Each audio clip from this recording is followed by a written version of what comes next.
Hello and welcome to the Burrow, where we dig deep into the latest and greatest movies and television. As you can probably see by the scenery of this set today, it's a pretty special episode because it's nearing Halloween time, spooky season, and so to commemorate that, Caleb chose the episode for this time, and to commemorate spooky season, it's a horror movie, and so what movie was it and why'd you pick it? Alright, well, I chose Friday the 13th, Part 6. For one, it was free on Amazon Prime. For two, I already saw it like a couple years ago, and I remember it was pretty good compared to the rest. So I was like, you know what, it might be a good time, you know, it's near Halloween. It's a pretty good movie as far as horror movies go, and it's pretty classic. I'm gonna be honest, when you said that movie, I was pretty nervous about it because I have never seen a Friday the 13th movie. I think I've maybe seen the second one years and years ago, but I'm not really well versed in horror movies. Like we saw the few when we had sleepovers, like Texas Chainsaw Massacre, but this is the first time I actually tried to analyze a horror movie, and it was actually not bad. It was better than I thought it was. It obviously didn't age perfectly. Yeah. It's from '86. Well, more on that stuff later, but it was pretty good. It was better than I thought it was going to be. The only Friday the 13th movie I've seen before this is the first one. I think I tried to watch the third one, but I got bored. So then we hopped in on number 6, and it was pretty good. Basic horror movie, a bunch of different people get killed, and that's it. Pretty linear as far as I've seen all the previous ones compared to the rest of them, so I know what leads up to it, although it doesn't matter. Everyone, you understand, Jason dead, Now we alive. electric pole, lightning, he's alive, and then he destroys someone's friend. But it's a pretty basic plotline as far as he's here, we introduce the killer, we introduce the main character, which is Tommy Jarvis. We show each of their adventures until we get to the climax where they both go against each other. It's very simple, but in all things considered, when I compare it to the previous ones, it's the most entertaining just because of how out there it usually is. Yeah. Well, to start with that off, let's go with the main plot points of the entire movie. So it starts off with Tommy Jarvis.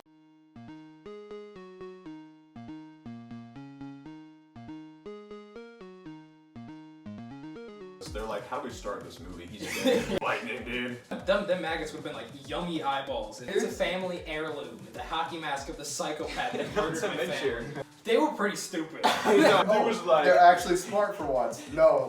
That's what lightning strike does to you. Have you seen Frankenweenie?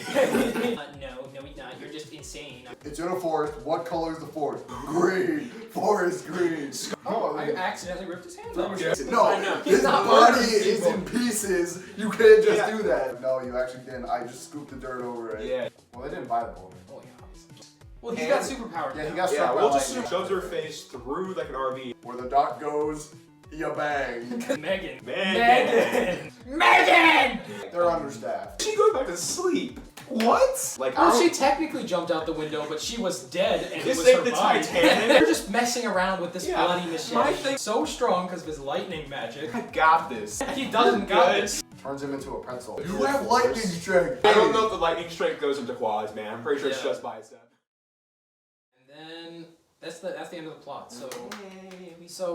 But also, they go underwater and look at Jason, and then he opens his eyes eye. Again. His got maggot-infested eyes. His eye that is completely... He's got really pretty intact. eyes, man. He's got nice green He's got eyes, some dude. some Calvin Klein eyes. I know, man. He could be an eye model. Yeah. And So he chooses to kill people instead. I don't know, man. So they set up the next movie by saying oh, he's still alive. What were your favorite parts of the movie? Your favorite scenes? My personal favorite was the burning RV. That was just sick. That was a him good standing on shot, top of the RV.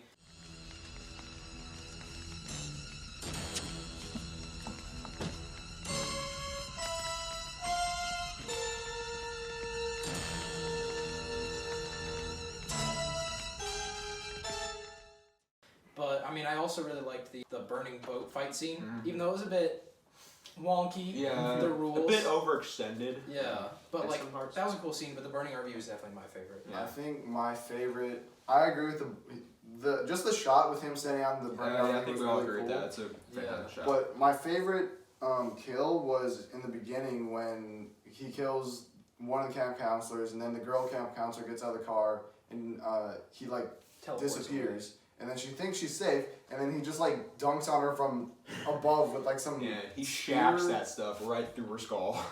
But it's just...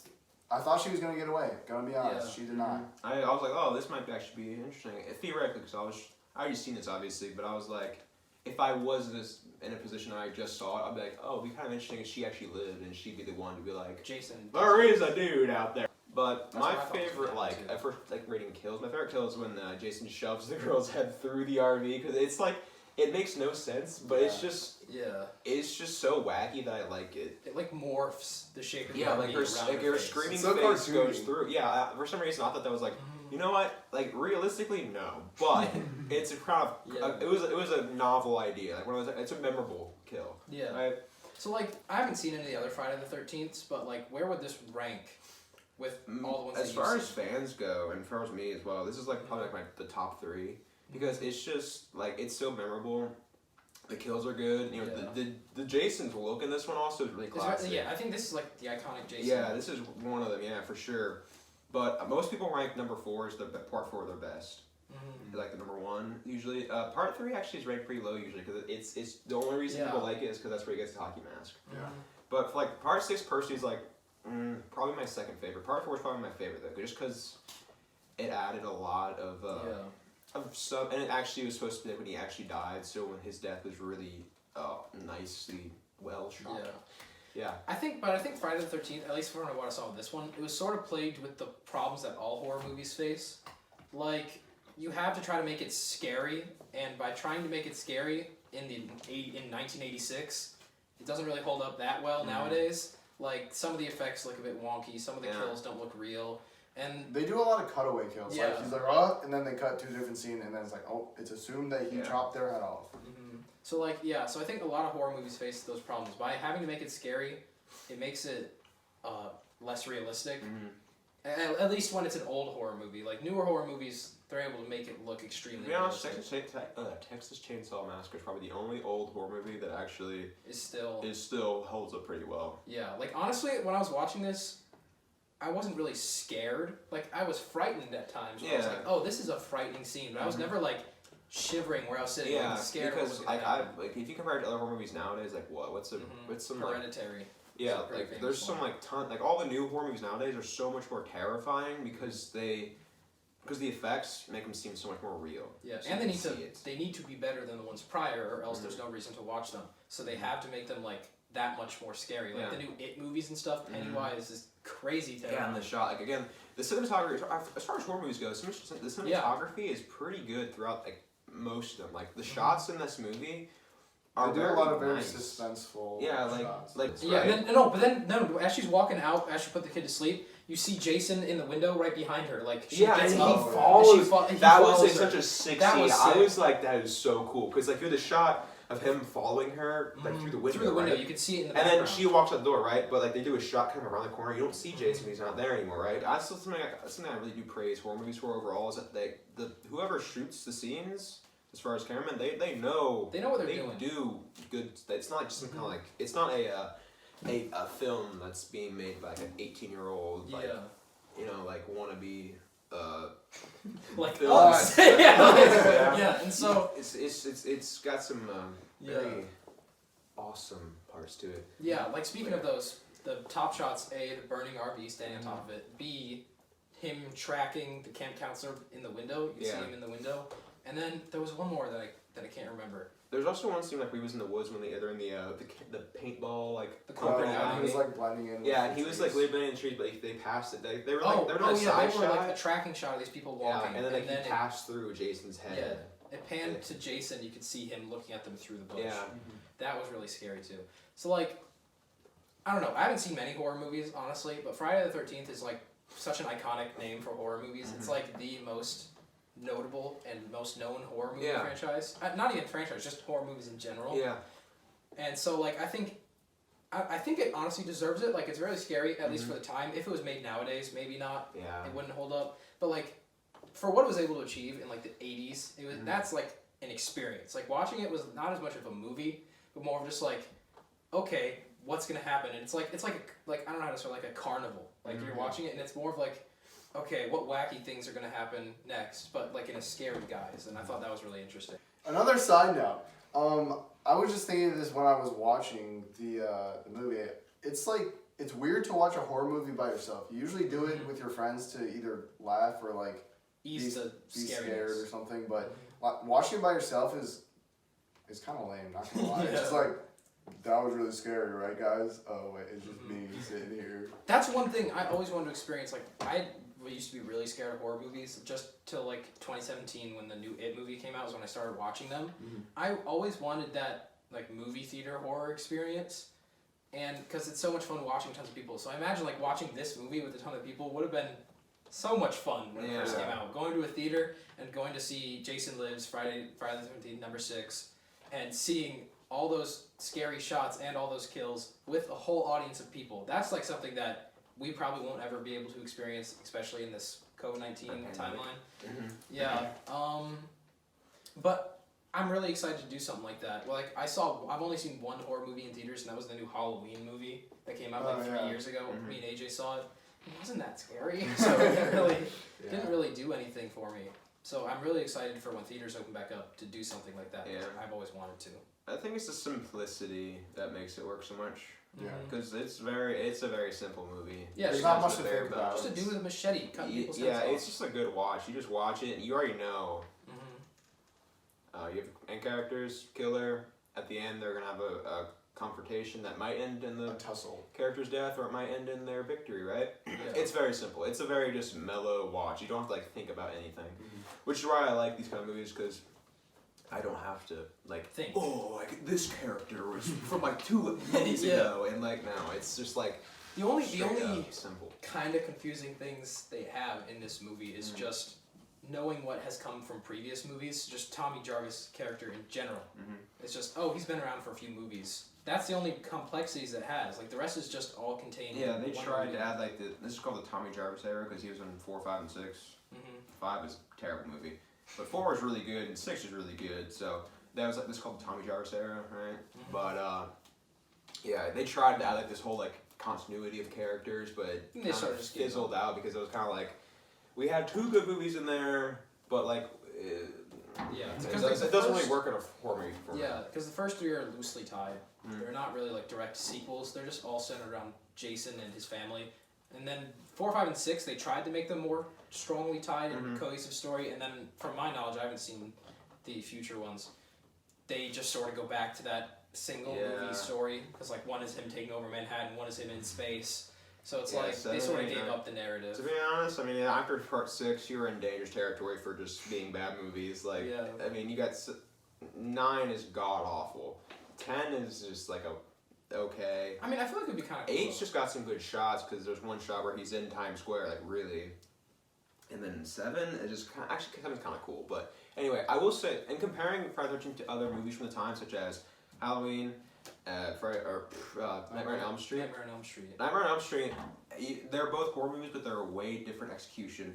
Because originally Friday the 13th was meant to be more of a realistic simulation. It's definitely compared to Nightmare on Elm Street. It's a lot more realistic. A lot of people, I don't know, it's just really weird for me because I've seen Nightmare on Elm Street as well, and I really, really, really like that series as well. It's just, it's not as fun for me to watch that compared to Friday the 13th because Friday the 13th is so much more character to it.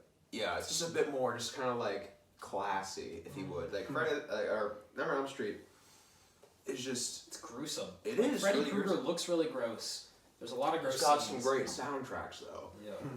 And it's got Johnny Depp in a few of them, so I mean that's a plus. I think, and plus, Wes Craven's or Robert Englund, Freddy Krueger. Oh, the actor? Yeah, he's the actor that did it for like I think 1 through 7.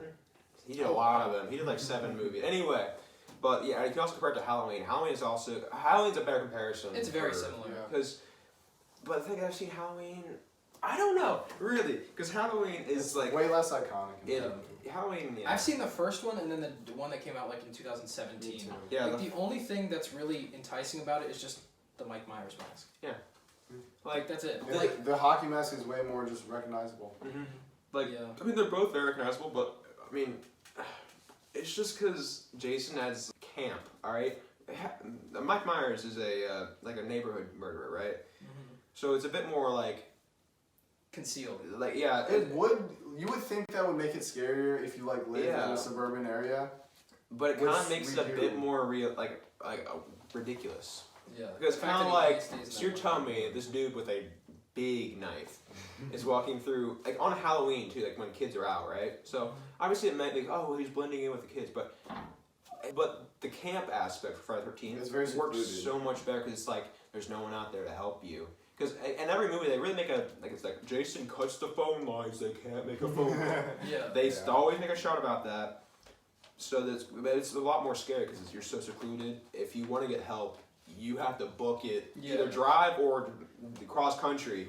That was they had that like Friday the 13th game. That was a major theme. People playing as Jason would be able to like cut off communication, like cut off phone and electrical, and the people playing had to like find a way to escape. And they also had like if you're playing the killer, you can select different Jasons, like from the different looks movies.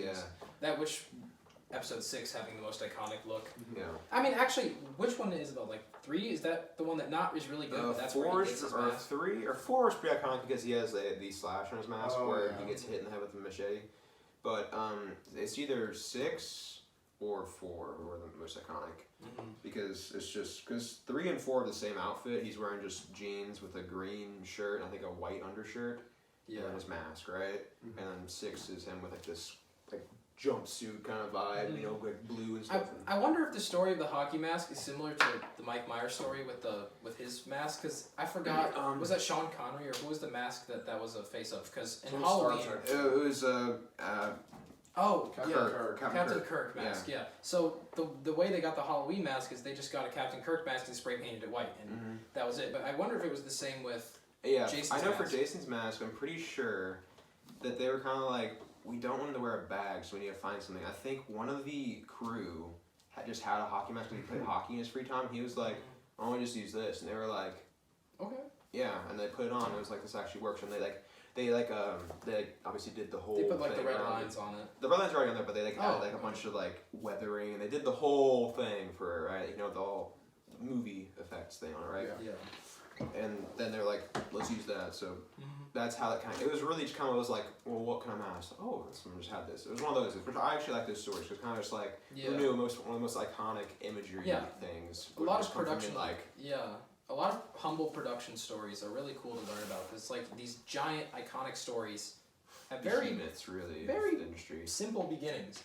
Like simple people like us could do something like that. Yeah, it's very interesting because people haven't really watched these movies. They know Jason, they know Friday the 13th, but they don't know that the first movie is his mom, not him. Yeah. Which I think is really funny because I didn't know that until I watched the first one. I was like, what? That was weird. I know. I was like, I was approved. I was like, I thought I was going to see Jason, but okay. It's his mom. Well, you do, but he's like a kid and he's drowning. Yeah. That's it. And like, it's like a swamp. And a lot of people don't know that because like, it's not. It's one of those weird things. I don't know why. It's just one of those things that's kind of like interesting. Like what is that called? The Mandela effect, where like you believe something to be true, but it's actually not. So like everyone thinks like Jason is the main villain in the first movie, but he's actually not. It's his mom. Yeah. Speaking of kid Jason, something interesting I remember is at the end of the last one, there's like this weird like fever dream of kid Jason like jumping out onto like one of the kayaks and taking them in.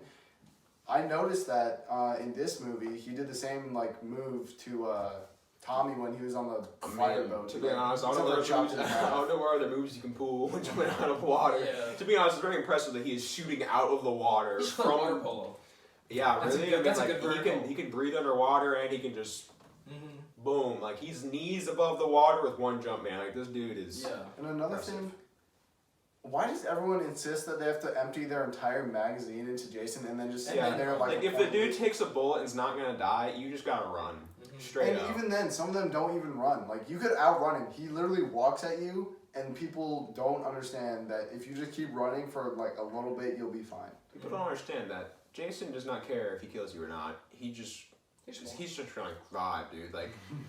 It's sort of like a personal space bubble. If you get into his personal space, that's when he kills you. But that's more terrifying because less terrifying is having a killer run after you because it makes it seem more human. Yeah. But having Jason just menacingly walk towards is so much more scary because it's just like, why is he walking? Yeah, it's like he's not in a hurry to kill you. That's for sure. Yeah, so it's kind of just like, but it's like not like a slow walk. It's like a really heavy speed walk. Like, but it's very. He has a goal. But he's not going to chase you. He walks with with malicious intent, okay? Yeah. He walks with malicious intent. Yeah. Like on that topic, I heard this one quote about horror movies where they said a lot of people's first idea of horror is like this giant monster chasing you, and like it's super vicious and big. But they said, but horror isn't that. Horror is like slender. Horror is small. You may even kill horror, but in truth, horror never dies. And so it's like that. Just the simplicity makes it menacing. Yeah, for me, honestly, the movies like the big, scary like monsters and stuff don't do as much for me as far as like the simple things, because there's this movie that was made like 2006, I think it was called. They called the Neighbors or something, The Visitors. But it's a probably like the most scary. Do they have like all those like bag Strangers? The Strangers, yeah. Yeah. The most terrifying horror movie I've ever watched in my life because of just how simple it is. It's in one house. It's the only location, but like, it's the simplicity of whatever movie I'm watching. Like Texas Chainsaw as well. Very simple movie, but terrifying. Yeah, I think Texas Chainsaw is probably my favorite horror movie. Like Friday the 13th is really good. But I think I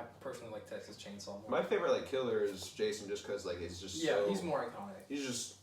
Than Leatherface. I don't know. And Leatherface, just, I don't know. I kind of this noises he make ain't for me. Okay, I just like the quiet guy. Fun fact: they are both playable in Mortal Kombat 10. True. Yes. And Dead by Sponsored, Daylight. not really. Not sponsored. Not sponsored. Sponsored. Yeah. So I guess it's In probably. all seriousness, click that eye icon. You know. What I'm saying? Yeah, that we don't have, but you can click up there anyway. But yeah, so I guess since this is probably like closer to a half an hour at this point, any final things you want to say? We have about been it? rambling. Yeah. Any final things you want to say before we end it off? If you haven't watched Friday the 13th, I suggest it just because it's an experience. You should watch at least the 6. Because even though it's not like the most grand movie series, it's definitely worth the experience and the knowledge of it. It's not super like scary, but it's a fun watch, and you'll kind of like see why it's such a popular franchise. Definitely a nice way to get into the horror franchise. It's like I think that might have been the first horror movie I watched. The first one where his mom was killed. I think another main appeal of it is just being a part of something like so iconic. Like when people don't watch Star Wars, like it's a huge thing on YouTube for people to react to watching Star Wars for the first time. It's just like it's really surreal to be part of something so iconic that you had no knowledge of before, and then jumping into it is just such a surreal experience. And I think that's what I got out of Friday the 13th, and I thought that was really cool. They were very communal kind of idea of things. But fun fact though, Season 2 Mandalorian comes out this Friday. Oh, this Friday? Oh, dang. That's probably next episode then. So there you guys go. There's the hint. Probably the next, theoretically, we could ramble on for like another hour of a bonus episode if we really wanted to about movies in general. Yeah. But yeah, the first episode of this show, we talked about, me and AJ talked about the trailer of The Mandalorian. So I didn't know it was coming out that soon. I forgot that it's the end of October. Yeah. And so it's coming out this Friday. So yeah, that'll probably be the next episode. So yeah, that'll do it for the Halloween special of the Burrow. Hope you liked it. This set maybe took too long to build for it to be worth it, but you know it looks pretty cool. It gives a Halloween vibe. Yeah. And I hope the episode in its entirety did as well. Friday the 13th. What is it called? Jason Lives. Jason Lives. Part 6. Friday the 13th, Part 6. Jason Lives. Good movie. I definitely enjoyable. Yeah, it's classy. Well, good movie in quotes. Like it's you can tell it's not the greatest movie, but it's a good movie in general. I'm sure. So yeah, hope you liked it. See you in the next one.